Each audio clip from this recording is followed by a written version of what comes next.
In this relatively short episode, we conclude Chapter 5 of the Trust Premium by exploring a crucial dimension of trust: personal context. While industry dynamics certainly influence the Trust Premium, individual customer characteristics and circumstances play an equally important role. Today, we'll examine the key personal factors that shape how much a customer values trust and is willing to pay for it. From knowledge and experience to risk tolerance, fear, and inherent trustfulness, understanding these nuances allows you to focus on the right outcomes, those who truly appreciate and reward trust. If you ever wondered who is most likely to pay a higher trust premium and how to identify them, this episode is right for you. Let's dive in right after this.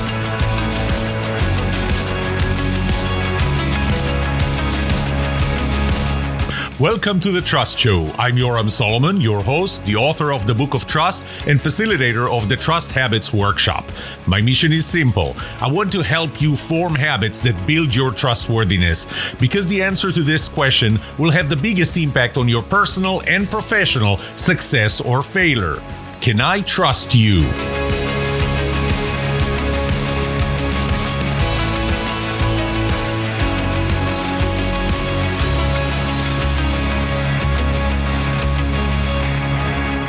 Personal context. The Trust Premium is affected not only by the characteristics of a specific industry, but also by the personal context of individual customers. As you will learn in Part 2, trust is relative, and so is Trust Premium. Understanding those personal factors and their differences can help you focus on customers who are more likely to value trust and pay a higher trust premium. The trust premium varies significantly based on individual characteristics and circumstances. Factors such as risk tolerance, financial context, and a customer's inherent trustfulness or willingness to trust play a crucial role in shaping how much they prioritize and value trust in a provider. Recognizing these nuances allows for a more targeted approach, helping to identify and connect with customers who place the greatest emphasis on trust. Here are the individual context factors that affect Trust Premium differently for different customers. Customer knowledge and experience. The Trust Premium rises when customers are less knowledgeable or experienced with the product or service. In situations where customers cannot confidently evaluate options or anticipate challenges, such as hiring experts for technical projects, they place greater importance on the provider's trustworthiness to ensure success. In contrast, when customers are knowledgeable or experienced, they feel more empowered to assess the provider's capabilities and judge outcomes themselves. This reduces their need to pay a premium for trust, as they can rely on their own expertise. Risk-taking profile. Customers' willingness to pay a trust premium is closely tied to their risk-taking tendencies. Risk-averse customers, who are more cautious and wary of potential losses, are often willing to pay a higher premium to ensure trustworthiness. For these individuals, reducing uncertainty and securing a dependable provider is worth the additional cost. On the other hand, risk-tolerant customers are more likely to prioritize factors such as innovation, price, or speed over trust, leading to a lower trust premium. These customers are often early adopters, drawn to new products or services where there is little established inbound transferable trust, such as reviews, recommendations, or a strong reputation. Because they accept the inherent uncertainty of unproven offerings, they are less inclined to pay a premium for trustworthiness. In Part 2, I will explain more about the relationship between risk, fear, and trust, and share results from my risk tolerance survey. Fear and relative consequences. The trust premium is not only influenced by the absolute severity of consequences, but also by how those consequences are experienced and prioritized by individual customers. While absolute risks may be the same for everyone, the personal impact of those risks, much like the difference between risk and fear, varies widely. Risk is objective. For instance, losing $10,000 is a quantifiable loss that applies universally. Fear, however, is subjective, shaped by personal circumstances and the emotional weight of the potential loss. Consider two customers, each investing $10,000. For one, this amount represents their entire savings. The prospect of losing it all could mean financial ruin, sleepless nights, and immense stress. For the other, who has a $1 million portfolio, the same $10,000 is just 1% of their wealth, a manageable loss they might hardly feel. Both customers face the same absolute risk of losing $10,000, but the relative consequences are worlds apart. The first customer, deeply affected by the potential loss, will likely pay a much higher trust premium to ensure reliability and minimize their fear. In contrast, the second customer, with a safety net in place, may not feel compelled to prioritize trust as heavily. However, the disparity between absolute and relative consequences extends beyond finances. Other factors, such as emotional, social, and professional stakes, can amplify or reduce the perceived severity of consequences differently for different customers. For instance, hiring the wrong wedding photographer might cause deep emotional distress for one couple, but be a minor disappointment for another who views wedding photos as less significant. Similarly, a missed opportunity due to poor financial advice might jeopardize one's individual's retirement plans while being a minor inconvenience for someone with diverse investments. Relative consequences are profoundly personal and multifaceted. While absolute risks can be quantified and generalized, the individual context, shaped by financial stability, emotional priorities, and personal values, determines how much weight a customer places on avoiding those risks. The interplay between risk and fear drives some customers to pay a higher trust premium to safeguard against what they perceive as catastrophic outcomes, even when the absolute risks are the same for everyone. Customer trustfulness. A customer's natural tendency to trust others also impacts the trust premium. Individuals who are inherently less trustful, often due to past negative experiences, tend to place less value on trust in providers and are less willing to pay a premium for it. To ensure reliability, they may rely more on alternative mechanisms, such as detailed contracts or frequent monitoring.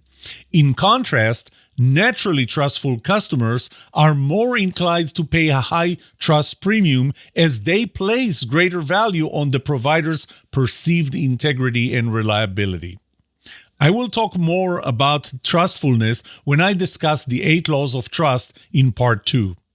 For now, let's just agree that risk-averse customers who are more afraid of the negative consequences and more naturally trusting individuals are likely to pay a higher trust premium. Who are the customers that offer the highest trust premium?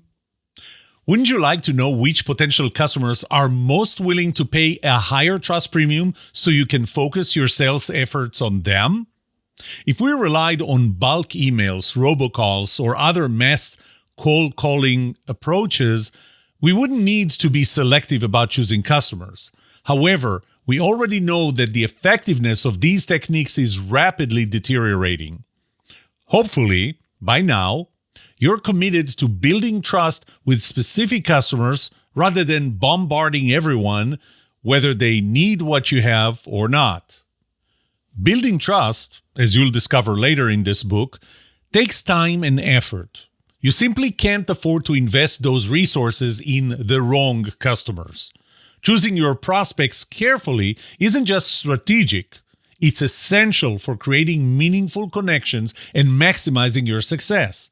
After all, you wouldn't want to spend time and effort in building your trustworthiness in the eyes of a customer who places low value on trust, and thus low trust premium, wouldn't you?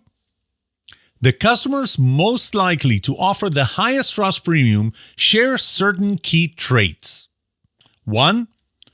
Low knowledge and experience.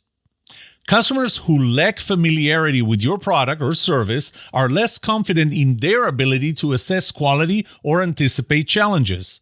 They rely heavily on the provider's trustworthiness to guide them and are willing to pay a premium for the reassurance of reliability and expertise. Risk-averse profiles. Cautious, risk-averse customers who are particularly sensitive to potential losses or failures value reducing uncertainty. They will often pay more to avoid risk, seeking providers they perceive as dependable and trustworthy. High fear and severe relative consequences. Customers who face severe relative consequences, whether financial, emotional, professional, or otherwise, are especially motivated to pay a trust premium. For example, someone for whom a $10,000 loss represents their entire savings will prioritize trust far more than someone to whom the same amount is negligible. The perceived and individual severity of the outcome amplifies their need for trust. Naturally trustful individuals. Customers who are inherently more trusting tend to place greater value on the provider's trustworthiness. These individuals are less skeptical and more willing to reward providers they feel can deliver on their promises through the trust premium. By focusing your efforts on customers with these traits, you can identify where trust holds the most value and tailor your approach to meet their needs. While understanding industry context is vital, the personal context of your customers plays an equally critical role in determining their trust premium. It's important to consider additional factors as well. For instance, if you're a financial advisor, the analysis above may reveal that low net worth customers are willing to pay a higher trust premium or fee premium for your services. However, since your fees are typically a percentage of the assets they invest with you, the total revenue generated from such clients might be significantly lower compared to clients with a higher net worth. It's important to clarify that this isn't about targeting vulnerable customers.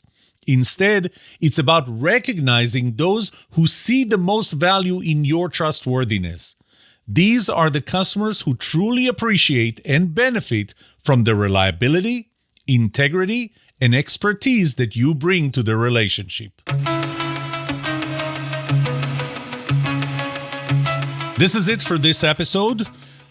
In this episode, we wrapped up Chapter 5 by discussing how personal context influences the trust premium. We explored how a customer's knowledge, risk tolerance, fear, and natural trustfulness all shape their willingness to pay a premium for trust.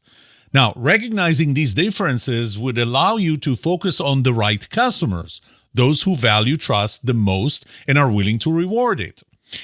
But this also summarizes Chapter 5 altogether in the last 3 episodes. We talked about the trust premium and the trust preference. This chapter helped understand why trust matters differently to different customers and how that translates into financial value. I broke it down into 3 key areas. 1, the trust preference and the trust premium.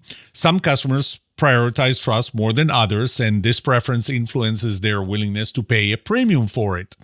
The industry context, that's 2. The nature of your industry that affects how much trust is valued in your industry.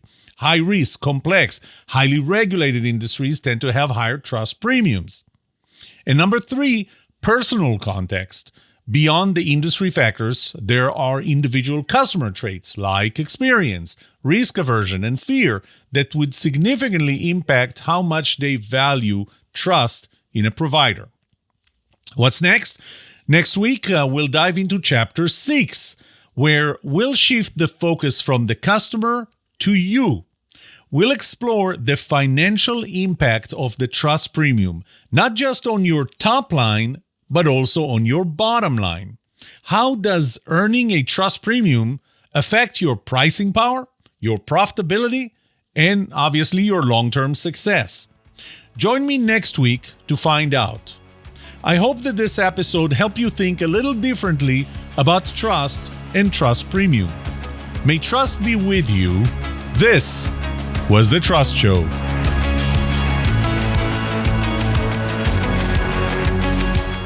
What would you like to know about trust and trustworthiness? Let me know and I'll answer it in a future episode. I would love to hear from you. Email me at yoram@thetrustshow.com. If you like this episode, subscribe to the show so you will automatically get notified when I release a new episode. Rate it. Write a review for this podcast because those ratings help not only you, but also others looking for podcasts just like this. If you're looking for more resources to learn about how to build trust, be trusted, or know who to trust, look up my workshops, online courses, books, or go to my website, trusthabits.com. And remember that the answer to these 2 questions will have the biggest impact on your personal and professional success or failure. Can I trust you? And can you trust me? Thank you for listening or watching The Trust Show.